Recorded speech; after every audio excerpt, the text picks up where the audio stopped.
Hey everybody, this is very wobbly because I'm just testing out a new angle for the, I guess, figure reviews. Retrokid Reviews, doing my top 5 figure reviews of pretty much the entirety of my channel.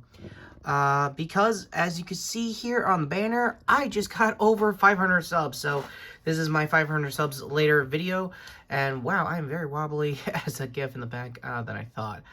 So first and foremost, I want to do some quick things. The honorable mention is what you see here. This is the McFarlane of Male v 2077 figure. Also, for the majority of these figure forms have not had proper reviews in their individual I guess, use in most of the franchises I've talked about here on the channel specifically. First and foremost, some words of myself. I didn't think, when I started this channel all the way back in 2008, this is one of those zombie personal channels getting turned into a main channel, deals with my case. Didn't think I'd make it to 500 subs, and the sub goal now, I guess, is to do the unfortunate thing, like most people in this position would do. Try to get 1,000 before, I guess, I turn 40. Yeah, good luck with me on that one. But for those who stuck it out for my latest review, that would be my X-Shot Lock Blaster. Thank you for the views. Thank you for the likes. Thank you for all the congratulations I've got so far with my new sub goal. I'll probably get some more later in the week. So with that all being said, the paying and articulation for this is pretty decent, pretty average for what they were doing. Keep in mind, this is when McFarlane was just getting a big, I guess, second wave of stuff after the DC deal back in 2020.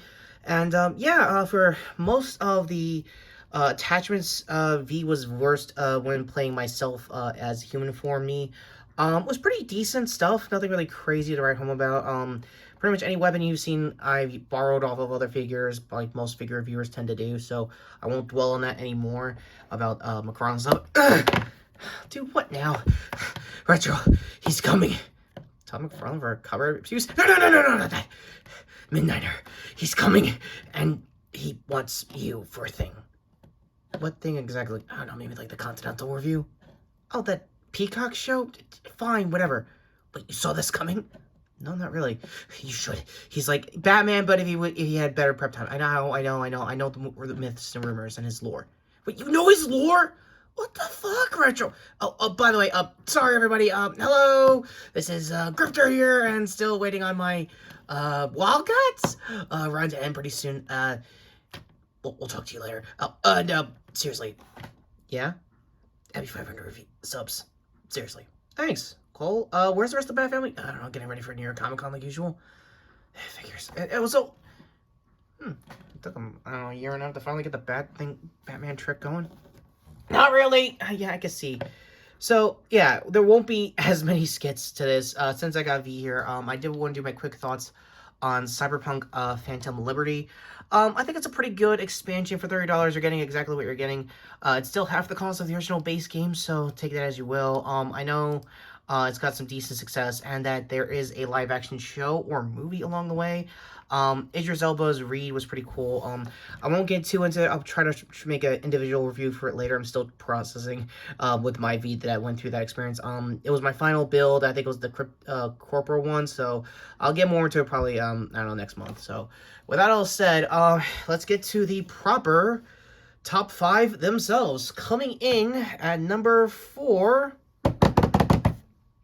is my recently used for the Mandalorian Season 3 review, the Axe Wolves Black Series figure as my, I guess, general space or cosmics figure form. And like I said, with the figure accessories reuse, there will be a lot of weapons from probably Action Force weapons packs I'm going to use later down the road. Another thing I've kind of noticed is that this is a decent head sculpt. I don't know the exact actor that was in this season of Mandalorian, so my apologies there. So with that all being said, the helmet is awesome. And another thing I think some might have noticed on the gram from my Insta is that this is a very rounded out helmet that V here can pretty much use pretty well. I have to jam it in at some points, kind of like... You know, that right here is kind of like a mid-morph kind of thing, if anything.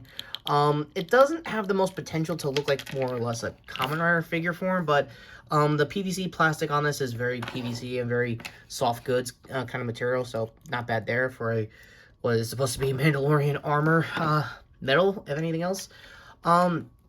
Another thing I have done in the reuse department is the sword here. Speaking of Cole earlier, was his katana. Does pretty well as, like, if I painted it someday, I'll probably try to make it like the dark saber or anything else to be like, alt earth like me, with like the potential to be I guess a master of this sword or anything else of the future character dialogues. But for right now, at number 5, it's gonna go right there. So coming in at number 4 is another recent figure. Gonna be hearing that a lot lately, especially this year, no less.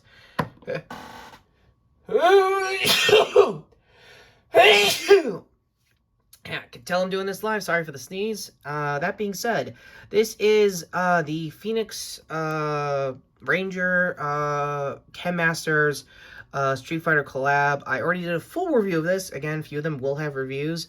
I will say I was sort of half right about the bendiness on the knee joint. It's still pretty useful.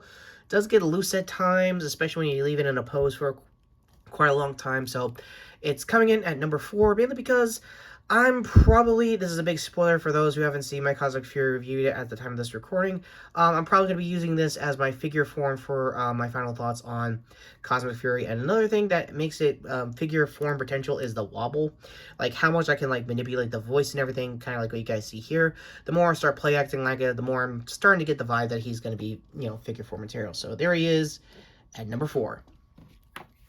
So, coming in at number 3, and this will probably be the last in the recent figures that have been added to the collection so far, is the Outback G.I. Joe Classified figure.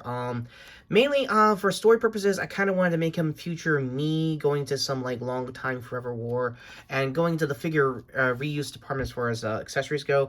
I wanted to like honor most of my history of my character here on the channel by having Bat Family gear here, Power Ranger stuff here.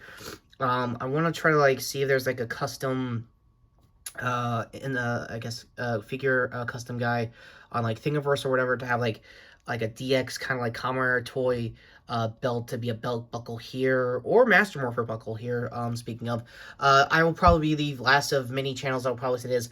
I could not get the Master Morpher in time. Go to my video when they were talking about it when it was coming out. I am very happy it was like $20 less than what everyone was speculating it to be. However, if you see it at Hasbro Pulse, or if it's going to be on Amazon for Prime Day for about that same price or a little bit shorter, go for it. It's totally worth it. It's the last piece of memorabilia of that JDF ever recorded before his passing, and that's kind of where it is. As for this figure form, he has been a very popular thing to play with here on the channel, because it is pretty hard not to have videos without him being involved in like storyline potential and stuff like that. Again, I also did a full review of this guy when he was new, so go there. And there he sits at number 3. So, the final 2 are going to be figures that have been very elemented and very much in the realm of my story and my lore of my reviewer self. Hi, over here. And pretty much the one I'm happy to have recency to talk about with, because I did use him earlier, I think, last couple of weeks, talking about Team 4 Star's return to basically do TFS content, mainly the boo bits. So already that's not an indicator of what's number 2. It'll be my Ace Xenoverse 2 SH figure, or as I've come to know him here in the channel as Superpower James. That's basically what I called my, I guess, in-name OC back in high school, but I modified him over the years, in case you could tell, as JDX proper. This is the first attempt of addressing JDX armor, and I guess the closest to lore I can explain what JDX armor is basically kind of like what Reviewerverse armor is for most post channel awesome wannabe channels like myself. Basically, whatever franchise or fandom you love, just try to wear it on your sleeve, but not too overtly try to do a subtle change in that. And yeah, JDX over here has been through some stuff over the years. Starting at the top, I have not seen his head sculpt in a while. I do have the box somewhere around here, but I think his Super Saiyan head sculpt that I also primarily used here for the channel kind of chips, so I haven't really gotten around to beating any hot glue on that anytime soon.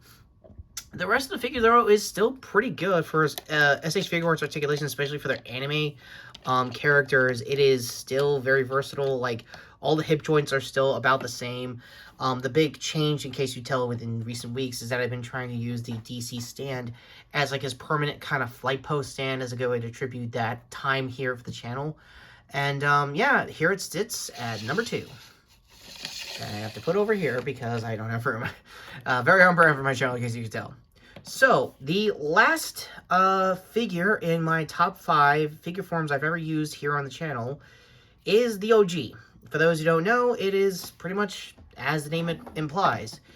This is my childhood / teenhood Halo 2 figure, and for the longest time here on the channel it has been my primary figure form before pretty much all these guys, and now currently V. To say he is the originator, the one that started it all for the channel, is putting it mildly. I absolutely adore this figure. I have changed up the armament here one too many times. I have not figured out his exact look in Halo 2 during the multiplayer days. This is a multiplayer character, by the way. I forgot to mention. A lot of like early post or trying to get into machinima and post machinima funhouse personalities have had to use Halo multiplayer armor to discuss gaming news and stuff like that, and that's kind of where I got the idea here with this figure, since it's here and it's kind of the do it what you got kind of mentality that I have here for the channel. Whatever you have, you can do. And I think I might have done a throwback to how I used to raise the camera and just do a little like close-ups and stuff like that to pretty much hide the hands. Yeah, the hardest thing for this channel is now obviously the shake here with the GoPro mount, but also the hands as far as trying to hide as much as I can. I tried making kayfabe of it being like a JoJo stand or like secondary powers and stuff like that. It's pretty embarrassing as time has went on, but honestly, it's kind of worth the cringe given how far I've come as a YouTuber. So with that all being said, I really have nothing else to close out to other than these guys. What did you think of the list? Is there a figure form I left out? Because I already know if there's any indication of a comment section. No, I'm not going to bring out the Spawn slash Doomslayer gear from Doom Eternal and MK11, because I got a double of that and the original Spawn, because yeah, I might as well be paying Todd's bills with these many figures I got so far, especially with the Critical Role figures. Speaking of Vex himself, was going Vax. No, Percival. Oh my god, I am behind on campaign 1 characters. And can you tell I'm ready for season 3? So anyway, with that all being said, this should be out by the time my Critical Role announcement video is already out. So end cards over here to that on the, I guess, current half of figure forms here for the channel, and other hand, here to my shorts playlist for Critical Role episode 74 that should be out also later today at the time of this recording. So with that all being said, all the figures you see here, to the notification bell down below, subscribe, please. Thank you so much for everyone who has subscribed, to have given me 500 subs that I did not ask for what is essentially a hobby grade channel. I don't get any money into this. I don't even have a Patreon, but for those who stuck it out all these years, I want to say thank you from the bottom of my heart. It does me really good, and I am James Craig, otherwise known here as Retrokid Reviews, signing off for now for this top 5. And wow, that black screen was all but appropriate. Thank you again, guys, for subscribing, and I cannot wait to do more content with you guys to close out the rest of this year.